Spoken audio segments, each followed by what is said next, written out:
Hey guys, welcome back to more HOA stories. In this Ripestories video, this HOA tried to punish me for a wind turbine on land they did not own using rules I never agreed to from a board I never joined. At first I ignored them, but when they threatened to seize my property, I started digging. And what I found made the whole neighborhood turn against them. Let's dive right into the HOA Reddit story. And the first one is titled, HOA fined me for my off-grid wind turbine. I am not part of the HOA. So my dad was a smart guy who liked his privacy. A long time ago he bought a massive tract of undeveloped land on the outskirts of our city. He held onto it for decades, but eventually urban sprawl caught up and a major corporate developer approached him with an offer to buy the entire tract for a new luxury subdivision. The money was life-changing, but my dad did not want to leave his home. So before he signed any paperwork or finalized the sale, he hired a surveyor and a real estate attorney. He legally carved out a half-acre lot right in the middle of the tract for himself. He made sure the property lines were set in stone and properly recorded with the county clerk.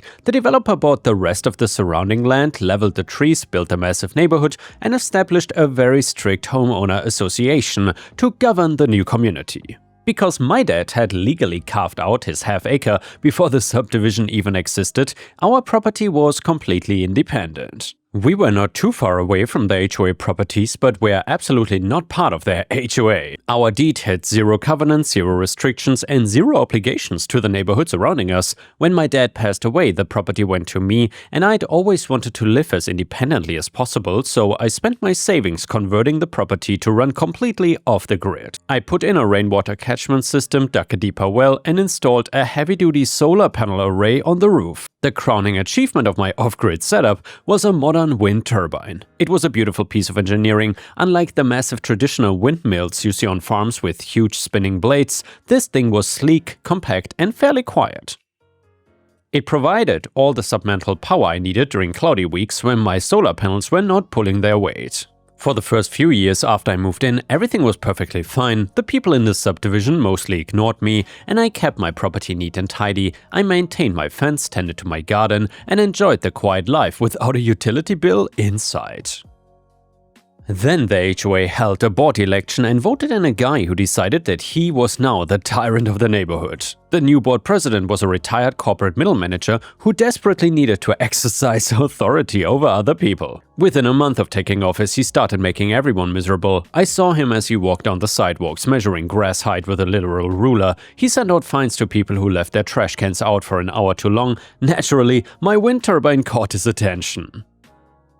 One afternoon I went out to check my mailbox at the end of the road, and inside I found a printed notice from the HOA management. It claimed that my wind turbine was a visual pollution hazard that was severely depressing the property values of the adjacent homes. The notice demanded that I dismantle the turbine immediately, and it included a fine of $600 for unauthorized exterior modifications. I laughed, walked back inside, and threw the paper in the trash. I knew property laws well enough to know they had zero jurisdiction over my land. I did not owe them a response, so I didn't give them one. 2 weeks went by and another notice showed up. This one was a bit more aggressive. The fine had escalated to $1,000.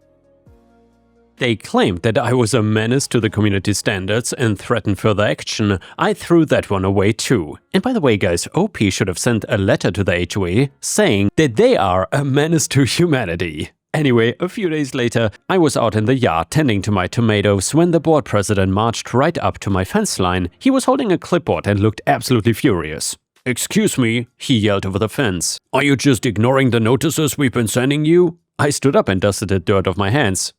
Yes I am." "You need to take that spinning monstrosity down right now," he demanded, pointing a stubby finger at my turbine. "It violates 3 different community bylaws." "I don't need to do anything," I replied calmly. "I'm not in your HOA and your rules don't apply here." He got red in the face and puffed out his chest. "Your property sits directly inside the boundaries of this community. You are bound by the bylaws whether you like it or not. You will pay those fines or you will remove that eyesore, or I will put a lien on your house." "My property is legally independent," I told him. You can check the county records yourself. Feel free to leave my fence line. You will be hearing from our lawyer, he shouted as he stomped away. When direct threats did not work, the board president tried to use the local authorities against me. About a week after our confrontation, a city environmental engineer showed up at my gate. He told me someone had filed a severe noise complaint, claiming my turbine sounded like a jet engine and was disrupting the peace of the neighborhood. I invited the engineer in. He set up his decibel meter near my fence line, exactly where the president had been standing. The wind was blowing at a decent clip and the turbine was spinning perfectly. The engineer watched his meter for about 20 minutes and finally he packed up his gear and left. My turbine was so quiet that the ambient noise of the wind itself blowing through the trees registered higher on his meter than the mechanical parts of the turbine.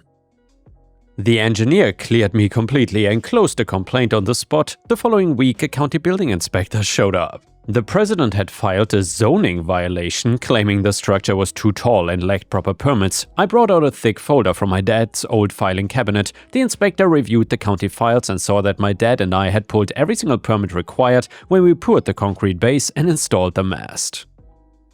The inspector actually complimented the sturdy construction and left without issuing a single citation. Suffice to say, the board president was livid. And yeah guys, if your entitled HOA president would have done this to you on your private property, how would you have reacted? I mean, this guy is clearly trying to intimidate OP and harasses him, so let me know what you would have done in this situation. And while you're at it, please don't forget to like the video and post some star emojis in the comments if you want to support me. Thank you so much. So since the HOA president couldn't use the city to force me into submission, he doubled down on his own fake authority. He emailed me a formal legal threat demanding over $5,000 in accumulated penalties. The document stated that the HOA attorney was preparing to file a lawsuit to seize my property to settle the debt. That is when I knew I needed to take this seriously. Even a frivolous lawsuit can cost thousands of dollars in defense fees. So I started spending my evenings researching state property laws to build a rock-solid defense to show a judge. During this time, I was chatting over the fence with one of my actual neighbors who lived within the HOA boundaries, and he was a retired accountant who had always been friendly to me. I mentioned the ridiculous fines and the threat of a lawsuit, and my neighbor shook his head in disgust. He told me the board president was completely out of control.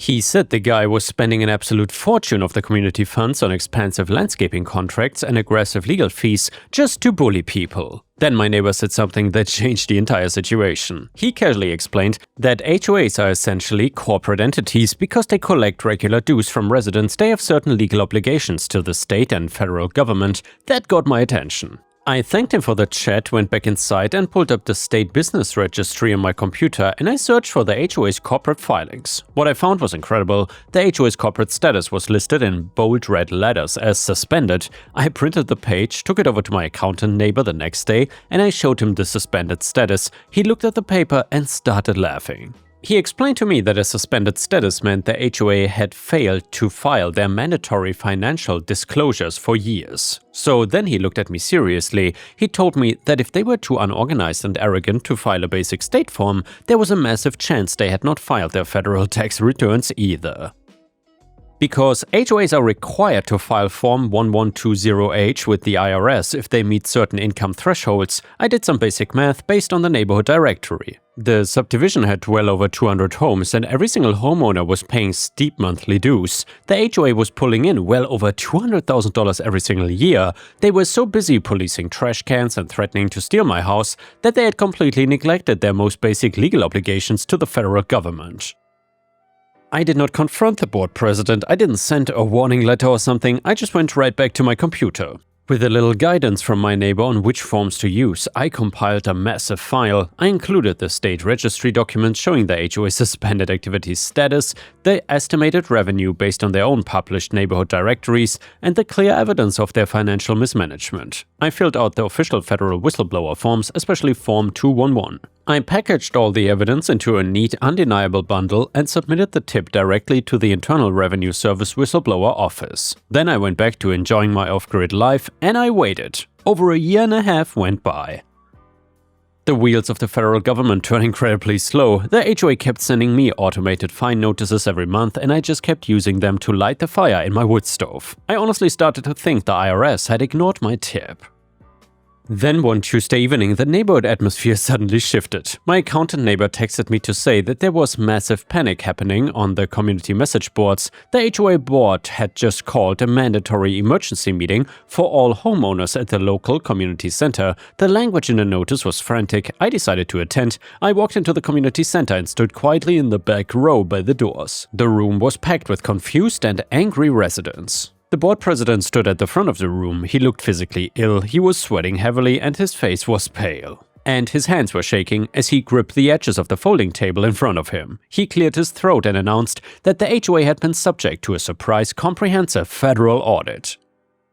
He tried to spin it as a minor administrative oversight left behind by previous board members, but the details he had to share were too severe to hide. The IRS had determined that the HOA had operated as an unregistered, non-compliant entity for 5 years because they had failed to file several forms and they had lost their protected non-profit status for those years. The federal government was now treating the entire collected dues as revenue, as standard taxable corporate income. The board had scrambled to hire an emergency CPA to fix the mess and negotiate, but it was useless. The IRS had handed down a final, unappealable judgment.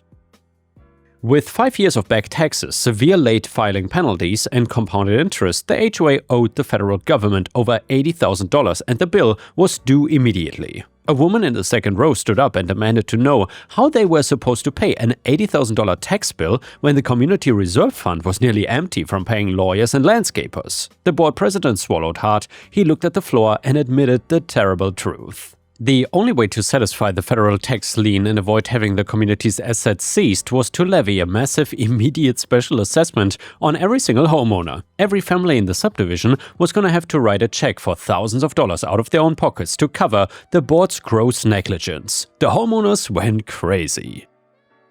One resident stood on his chair and yelled at the board that had been wasting thousands of dollars paying a lawyer to harass me about a wind turbine while entirely ignoring their own taxes. That was when my accountant neighbor stood up. He had a booming voice that cut through the arguments. He turned to face the crowd and explained that they didn't actually have to write those checks. He explained that because the HOA was effectively bankrupt and the corporate protections were compromised by financial negligence, the homeowners had another option. Instead of everyone paying thousands out of pocket to save an HOA they hated anyway, they could use their power in the bylaws to vote to legally dissolve the corporation entirely. If they dissolved the HOA, the county would be forced to absorb the roads and streetlights. The community pool and the small clubhouse would be seized and sold off by the government to settle the federal tax debts. The residents would lose the pool, but they would save their own bank accounts and permanently rid themselves of the HOA fees and rules. Right there in the community center, the residents organized a formal vote. The board president tried to argue that this would ruin the neighborhood's prestige, but he was completely ignored, and the vote was overwhelming. The subdivision voted by a massive majority to permanently dissolve the HOA corporation. And yeah guys, in my opinion, the HOA board president faffoed on a galactic scale here. OP did not destroy the HOA, their own gross negligence and failure to file basic paperwork destroyed them. OP just turned on the lights so everyone could see the roaches. And in the end, once again, play stupid games, win stupid prizes. Also, the fact that the neighborhood got to vote to dissolve the HOA and free themselves from those ridiculous fees means that OP actually did those residents a massive favor. And now some comments from Reddit. The first one says, the HOA president was obviously on a massive power trip and trying to put a lien on a house that is not even in his jurisdiction is borderline criminal. He definitely had it coming. However, going straight to the IRS is the absolute nuclear option, OP. You did not just punish the tyrant president, you blew up the neighborhood and almost cost hundreds of innocent families thousands of dollars in special assessments. You could have just sent a cease and desist letter from a lawyer to get him to back off, but instead you went out of your way to destroy the entire organization. Amen, OP did that, and he did exactly the right thing, in my opinion. Let me know what you think about the story in the comments and whether you agree with the Reddit comment or not. And the next one is titled r/malicious compliance, using asbestos to my advantage. Posted by user forsakenat135. So I work in restoration for a nationwide insurance builder. I've been at the company for 5 years, which, due to high turnover rates, is the longest of anyone in my division. My boss's son, who I trained and still asks for my advice, got promoted to supervisor. I did not care much because I like him and the boss has always said that I'm the best restoration technician at the company and big things would happen for me.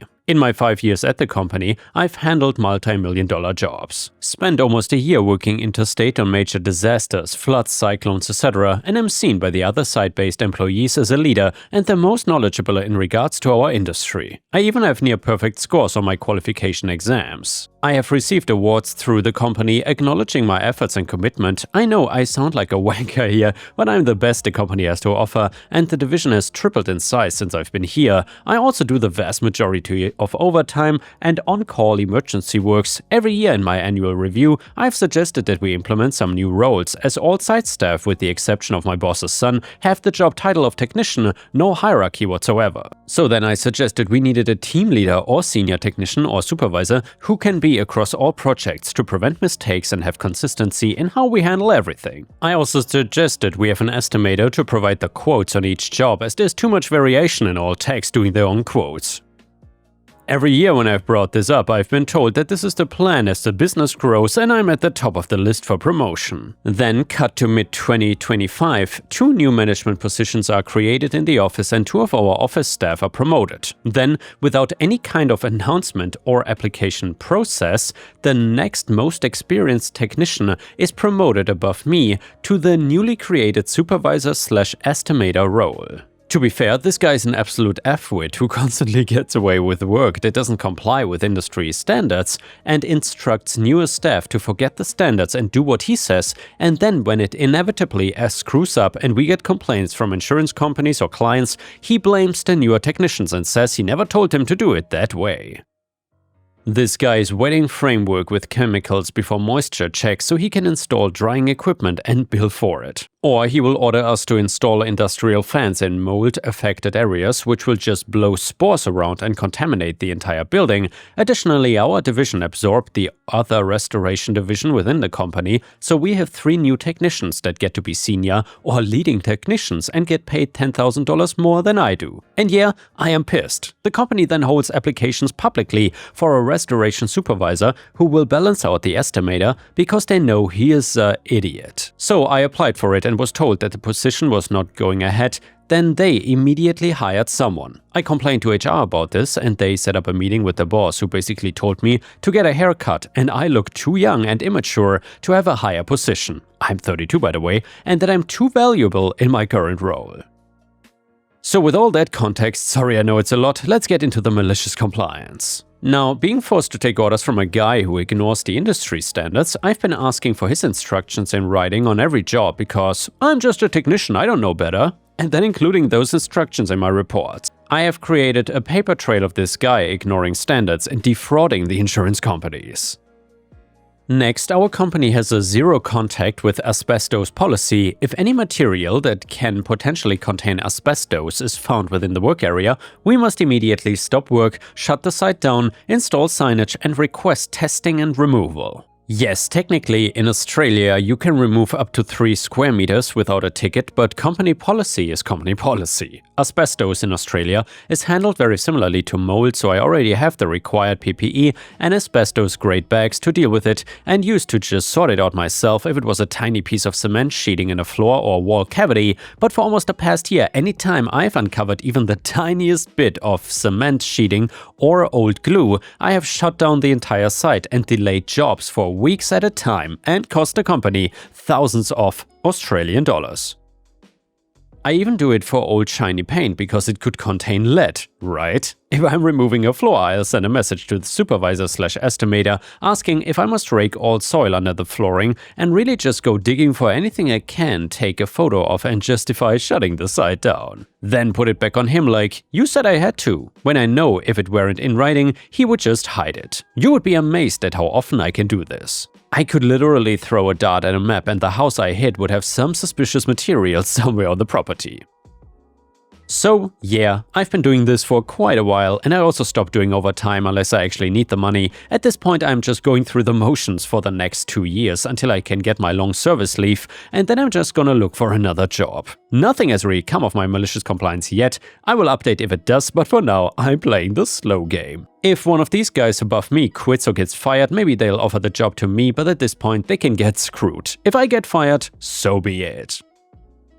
Update to the story: the fallout has started. After 6 months, they finally noticed that the quality of my work has dropped and my boss is freaking out over a job I did poorly, according to him. The insurance company is pissed because it's not up to the expected standard, and my boss reckons I just cost him $50,000. No floor protection, the containments are falling down and there's holes where you have removed the floor. This is not like you, is everything okay with you? You're one of my best guys. This is the sort of thing I would expect from a junior. I wanted to rant about how I'm the same rank as a junior and was not worth promoting when I was the best tech here. I wanted to tell him, you said I was not mature enough and need to act my age. I heard act your wage. But I didn't do that. I'm saving that for my annual review next month. Instead, all I said was, yeah, I know I can do better. Because I can, I just don't want to work that hard if it doesn't get me anywhere. Now we've got half our staff heading back out there to clean it all up. And the next one is an absolutely beautiful malicious compliance story, which is titled, "Told us not to turn off the power unless he explicitly said to turn off the power, so we didn't." This is a childhood story from 30+ years ago. So we lived in this old farmhouse for a couple of years. Mom wanted a better light source in the kitchen, so her boyfriend at the time volunteered to install a new light over the sink. He claimed he knew what he was doing. He told us children that we could turn off the power at the fuse box when he was ready to start. He was very explicit in his instructions. Don't touch the fuse box unless I tell you to turn off the power, okay? Only flip the breaker when I say turn off the power. We repeated our instructions back to him and stated that we understood. Flip the breaker when you say turn off the power. Got it. So he gets ready to start and calls out, turn off the lights. Well, the fuse box to the house is next to the light switch for the living room, and he had been quite explicit about when to turn off the power. We kind of shrugged at each other and reached over to the light switch and turned off the lights. Lights are off, was our reply. Nice flash of sparks and some cursing a few seconds preceded him storming in, trying to get all mad about getting shocked. Mom interceded and pointed out that he told us not to touch the breaker unless he said turn off the power, and asked him what he had told us to do. He admitted to saying lights instead of power, and he spent a few hours trying to wire the new light before then giving up. Mom got an elder from the church to come out and look at it, and he fixed it in about 10 minutes. And yeah, Ripe Stars, you could say that was truly shocking. I will see myself out the door. Thank you for watching. I will see you again tomorrow.